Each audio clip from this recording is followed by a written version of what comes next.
আপনার voter ID কার্ডে smart card হয়েছে কিনা এটা কিভাবে চেক করবেন এর জন্য পুরো ভিডিওটা মনোযোগ দিয়ে দেখুন।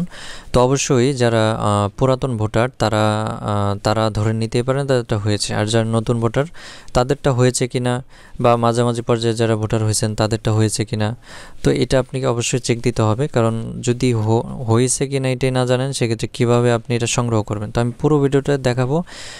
হওয়ার পরে যদি হয়ে থাকে সেক্ষেত্রে এটা কীভাবে সংগ্রহ করবেন, আর না হলে করণীয় কী সেটাও আমি আলোচনা করব। তো প্রথমে আমাদের এই লিঙ্কে চলে আসতে হবে। এই লিঙ্কটা আমি ভিডিও ডেসক্রিপশন বক্সে দিয়ে রাখছি, জাস্ট ক্লিক করে চলে আসবেন।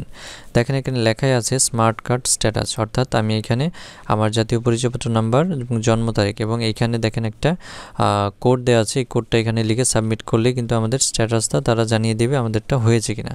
তো আমি এখানে ফার্স্ট একটা এনআইডি কার্ডের নাম্বার জন্ম তারিখ দিয়ে সাবমিট করে দেখাচ্ছি। তো কেউ যদি এমন হয় যে এনআইডি কার্ড না থাকে সেক্ষেত্রে কিন্তু এখানে ফর্ম নম্বরও দিতে পারেন। যারা ভোটারের কাগজ জমা দিয়েছেন তো তাদেরকে একটা ফর্ম দিয়েছে, চাইলে সেই ফর্ম নম্বর জন্ম তারিখ দিয়েও দেখতে পারেন।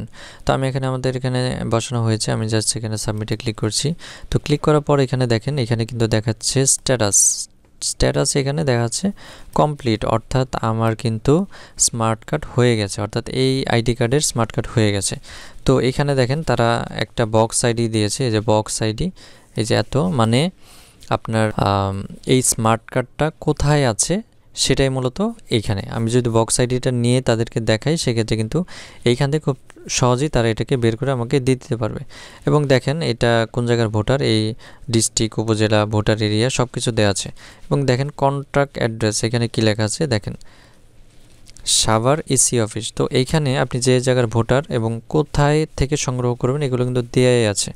কন্ট্যাক্ট অ্যাড্রেসে যে ইসি অফিসের কথা লেখা আছে আপনার এই ইসি অফিস থেকে কিন্তু সংগ্রহ করতে হবে। এখানে যাওয়ার পরে আপনি যদি আপনার এই যে বক্স আইডিটা দেন সেক্ষেত্রে কিন্তু খুব সহজেই তারা এটাকে বের করে আপনাকে দিয়ে দেবে। তো যেহেতু এটা হয়ে গেছে এটা খুব সহজেই সংগ্রহ করা যাবে। তো এই পেজটা আপনি চাইলে ছবি তুলে নিয়ে যেতে পারেন অথবা প্রিন্ট করে নিয়ে যেতে পারেন, সেক্ষেত্রে তাদেরকে দেখাতে সুবিধা হবে। তাদেরকে দেখালে তারা খুব সহজে বের করে দিতে পারবে। এখন কথা হচ্ছে যাদের এখানে এরকম কিছু আসবে না বা কমপ্লিট হয় নাই, ইনকমপ্লিট থাকবে, সেক্ষেত্রে তারা কী করবেন। তাদের প্রথম কথা হচ্ছে যারা নতুন ভোটার তাদেরকে কিছু সময় অপেক্ষা করতে হবে। তো দেখা যায় ভোটার হওয়ার সাথে সাথে এটা হয় না, মোটামুটি কিছুদিন সময় অপেক্ষা করতেই হয়। আর যারা পুরান ভোটার কিন্তু কোনো কারণে স্মার্ট কার্ড হয় নাই তারা কিন্তু চাইলে আগারগাঁও হেড অফিসে যে যোগাযোগ করতে পারেন। আপনারা চাইলে আপনি যদি তাদেরকে বলেন সেক্ষেত্রে তারা কিন্তু আপনার একটা আবেদন তারা রাখবে, রাখার পরে কিছুদিন পরে আপনাকে মেসেজ দিয়ে জানানো হবে, এরপরে যে আপনি সংগ্রহ করতে পারবেন। তো অনেকের যদি ইমার্জেন্সি প্রয়োজন হয় সেক্ষেত্রে কিন্তু অবশ্যই আপনার আগারগাঁও হেড অফিসে উপজেলা নির্বাচন অফিস আছে, সেখানেও আপনি যোগাযোগ করতে পারেন। তো এইভাবে আপনি মূলত পুরাতন ভোটার, নতুন ভোটার যারা ইনকমপ্লিট আসবে তারা সংগ্রহ করবেন। আর যাদের হয়ে গেছে এখানে কমপ্লিট দেখাবে তারা তো খুব সহজেই এই কাগজটা নিয়ে গেলেই আপনাদের স্মার্ট কার্ড দিয়ে দেবে। তো এই ছিল মূলত ভিডিও। যদি কোনো কিছু বুঝতে সমস্যা হয় সেক্ষেত্রে অবশ্যই কিন্তু আমাকে কমেন্ট করে জানাবেন।